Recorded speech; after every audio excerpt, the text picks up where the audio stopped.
శుక్లాంబరధరం విష్ణుం శశివర్ణం చతుర్భుజం ప్రసన్నవదనం ఛాయేత్ సర్వవిఘ్నోపశాంతయే. ఉమామహేశ్వర కళ్యాణ వృత్తాంతం. అనంతరం మహాతపుడు ఇట్లు పలికెను. అట్లు పరమేశ్వరుడకు రుద్రుడు ఆ కైలాసగిరి అందు నివసిస్తుండగా ఒకప్పుడు గౌరీదేవి తండ్రి పగ మదిలో మెదలగా రుద్రునిపై కోపించెను. ఈతడు మునుపు దక్షిణకు అపకారం అనర్చెను. అతని యజ్ఞాన్ని పాడు చేసెను. కావున నేను మరి ఒక దేహం తాల్తును. తపస్సుతో అతన్ని ఆరాధించి మరలా అతని గృహంను చేరుకొందును. ఇట్లు కాక బంధువులందరూ నశించిన నా తండ్రి దక్షిణకడకు ఎట్లరుగుదును భవని ఇల్లాలు దక్షిణ కూతురి ఆ సుందరి గౌరి ఇట్లు తలపోసి తపస్సుకై హిమవంతమని మహాపర్వతమును కరిగెను. అంత పెద్ద కాలమునకు దేహంను కృషింపచేసి తన శరీరాగ్నితో దాన్ని కాల్చివేచి ఆ హిమవంతుని కూతురయ్యను.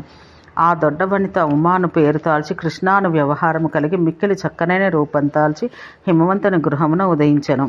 ఆ త్రిలోచనుడే నాకు భర్త కావాలని పరమేశ్వరుని తలుస్తూ గొప్పతనాన నిలిచి తపం చేశను. హిమవత్ పర్వతాన అట్లు తన్ను గూర్చి ఘోర తపం చేస్తున్న ఆమె ఆశ్రమానికి మహేశ్వరుడు ముదుసలి అవయవాల పట్టు సడలినవాడు అడుగడుక్కు తొట్టిపడుచున్నవాడు ఒక బ్రాహ్మణుని రూపం దాల్చి వచ్చెను.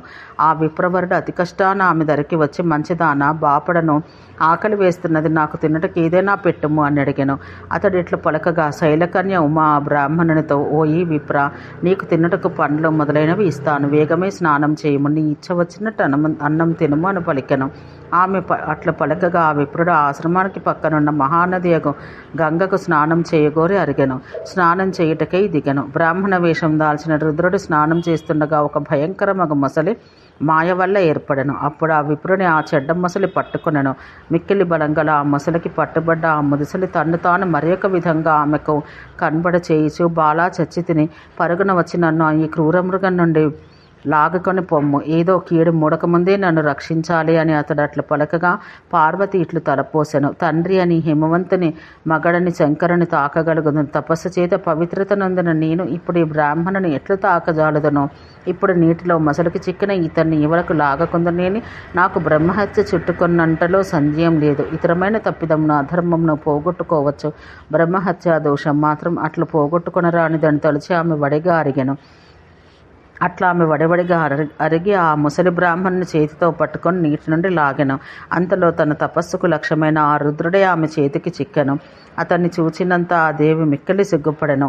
పూర్వం తన్ను వదిలిన విషయం తలపోయిచు ఆ సుందరి సిగ్గుతో ఒక్క పలికి అని పలకకుండెను. అట్లు పలకకున్న ఆ గౌరిని గాంచి రుద్రుడు మెల్లగా నవ్వుతూ, ఓ కాంత, నన్ను చేపట్టావు, ఇప్పుడు ఎట్లు వదలగలవు? నా పాణిగ్రహణాన్ని నీవు వ్యర్థం చేస్తే నేను బ్రహ్మపుత్రికను ఆహారం కొరకు వేడుకొందును. ఇది పరిహాసం కాదు అని పలకగా అతని యందు అనన్యభావం గల ఆ దేవి సిగ్గుపడుతూ చిరునగతో ఇట్లు పలికెను. దేవదేవా త్రిలోకేశ, ఈ ప్రయత్నమంతా నిన్ను పొందుటకే. పూర్వజన్మంలో నేను ఆరాధించిన దేవుడవు మహేశ్వరుడవు నా భర్తవు నీవే. ఇప్పుడు ఆ మహేశ్వర దేవుడవు నీవే నాకు పతివి, మరి ఎక్కడు కాజాలడు. కానీ నన్నిచ్చుటకు ప్రభువు మా నాయన కలడు. నేను అతని కడకు అరుగుదును. అతని అనుమతి కొని నన్ను నీవు పాణిగ్రహణం చేయదగును. ఈ విధంగా పలికి ఆ దేవి తండ్రి కడకరిగి చేతులు దోయిలించి హిమవంతునితో, ఇప్పటికీ వెనుకటి నా పుట్టువ నా దక్షిణ యజ్ఞాన్ని నాశనము నడిచిన శంకరుడు నా భర్త. నేను అతన్ని సర్వగతుల్లో భావన చేస్తూ తపస్సుతో మనసును ధ్యానించుచున్నదానను. విశ్వపతి యగు ఆ శంకరుడు బ్రాహ్మణుడై భోజనం కొరకు నా తపోవనాన్ని కరుదించి అన్నమడిగెను. నేను స్నానం చేసి రమ్మనగా గంగ కరిగెను. అంది శంకరుడు పెద్ద దేహము బాపని ఆకారం కలవాడై మొసలికి చిక్కి, అయ్యో కాపాడు అని అరిచెను. నాయన, బ్రహ్మహత్యకు భయపడి నేను అతన్ని చేతితో పట్టుకున్నంత మాత్రాన ఆ శంకరుడు తన నిజదేహం చూపెను. అంతా ఆ దేవుడు అట్లు చేయి పట్టిన నన్ను, దేవి తపోధన, నీవేమీ విచారింపకము అని పలికెను. మహాత్ముడుగా శంకరుడు ఇట్లు పలకగా నేను అతని అనుమతిగా నిన్ను అడగవచ్చి తిని, ఇప్పుడు తగిన కార్యం నీవు వేగం చేయదగును అని పలికెను. అంత పర్వతరాజు ఆ మాట విని పరమానందంతో ఆ సమయాన విప్పారణ మోముగల ధన్యయకు తన బిడ్డతో ఇట్లు పలికెను. బిడ్డ, లోకమున నేను ధన్యుడను. ఏలైనా రుద్రుడు తానే నా కల్లుడు కానున్నాడు. సంతానము గల దేవులందరిలో నేను నీ వల్ల సర్వశ్రేష్ఠుడనయ్యాను. నేను వచ్చినంత వరకు ఒక్క క్షణం నిలవము అని పలికి కొండల రేడగు హిమవంతుడు బ్రహ్మదేవుని కడగరిగెను. అక్కడ సర్వదేవతలకు పితామహుడు మహాత్ముడగు బ్రహ్మదేవుని గాంచి పర్వతరాజు ప్రణమెల్లి, దేవా, నా బిడ్డ ఉమను రుద్రునికి ఒసగెదను, నీవు అనుమతిస్తే ఆ పని చేయుదును, నాకు ఆనతిమ్ము అని పలికెను. అంత దేవతలకు లోకములకు పితామహుడుగా ఆ బ్రహ్మ ఆనందమంది వెళ్ళు, రుద్రునకు నీ కన్యనిమ్ము అని పలికెను. అంత హిమవంతుడు వడివడిగా తన ఇంటికి అరుదించి వేగమే దేవతలను, ఋషులను, సిద్ధ సంఘములను ఆహ్వానించెను. తుంబురుని, నారదుని, హాహా హూహువును, కిన్నర్లను, అసురులను, రక్కసులను పిలిపించెను. పర్వతములు, నదులు, చిరుకొండలు, ఔషధులు, రాళ్ళకుప్పలు ఈ అన్నీ ప్రాణుల ఆకారములు ధరించి హిమవంతుని బిడ్డకు శంకరునితో జరుగు వివాహమును చూడవచ్చెను.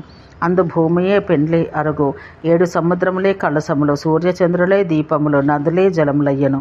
ఇట్లు పెండ్లి వస్తువులనన్నింటినీ సమకూర్చుకొని పర్వతరాజు మందన పర్వతమును రుద్రుని కడకు పంపెను. మందరుడు వచ్చి చెప్పగా శంకరుడు శీఘ్రంగా హిమవంతుని కడకు వచ్చెను. యథావిధిగా పరమేశ్వరుడు ఉమాదేవిని పాణిగ్రహణం గావించెను. ఆ వేడుక యందు పర్వత నారదులు ఇద్దరు పాటలు పాడిరి, నాట్యమాడిరి, సిద్ధులు నాట్యమాడిరి. మంచి వృక్షాలు పెక్కు పువ్వులు చల్లెను. దేవకాంతలు పెద్దగా నృత్యాలు చేసిరి. మంగళజలములు ప్రవహించిన ఆ పెండ్లియందు లోకేశుడగు బ్రహ్మ చక్కని స్థితి కలవాడై, బిడ్డ, లోకమున నీ మగడు తక్కిన పురుషులందరిలో గొప్పవాడు, నీవు స్త్రీలందరికంటే మిన్నైన దానవు అని రుద్రునితో కూడిన ఉమాదేవిని ప్రశంసించి తన పురమున కరిగెను. పర్వతరాజు హిమవంతుడు అల్లుని గొప్పగా మన్నించి సాగనంపెను. అట్లే దేవతలను, దైత్యులను, వేర్వేరు ఋషులను, ఆయా పర్వతాలను వివిధములకు వస్తువులతో, ఆభరణాలతో, వస్త్రాలతో, మేలురకపు భోజనాలతో సత్కరించి పంపెను. ఇట్లు చక్కని మౌమగల తన బిడ్డను దేవశ్రేష్ఠుడకు శివుని కర్పించి మహాత్ముడు పర్వతరాజు ఒక హిమవంతుడు శోకము పాపము లేనివాడై పరిశుద్ధుడై బ్రహ్మలోకమున జరిగిన యజ్ఞం నందువలే ప్రకాశించెను అని చెప్పి మహాతపుడు ప్రజాపాలనతో, రాజశేఖర, దేవదానవులు కూడా ఎరుగని గౌరీ పుట్టుకను గురించి నీకు చెప్పితిని. అట్లే 3 జన్మములలో స్వయంభువు, దక్షుడు, పర్వతరాజు అను వారికి ఆమె పుట్టిన సంగతియు వివాహమును నీకు వర్ణించితిని అని ఇట్లా ఆమె గౌరీ అను పేరున కారణజన్మంగా ఆకారం ధరించి పుట్టిన విషయమంతయా తపస్సుతో పండిన బుద్ధి విశేషం గల మహర్షి తన్నడిగిన ప్రజాపాలనకి చెప్పెను. ఆ మహర్షి చెప్పిన గౌరీ పుట్టుక వివాహముల కథ నీకు ఉన్నదున్నట్లు చెప్పి తిని.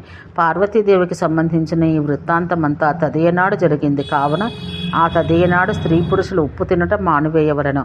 స్త్రీ ఆ తిథినాడు ఉపవాసం ఉంటే సౌభాగ్యం పొందును.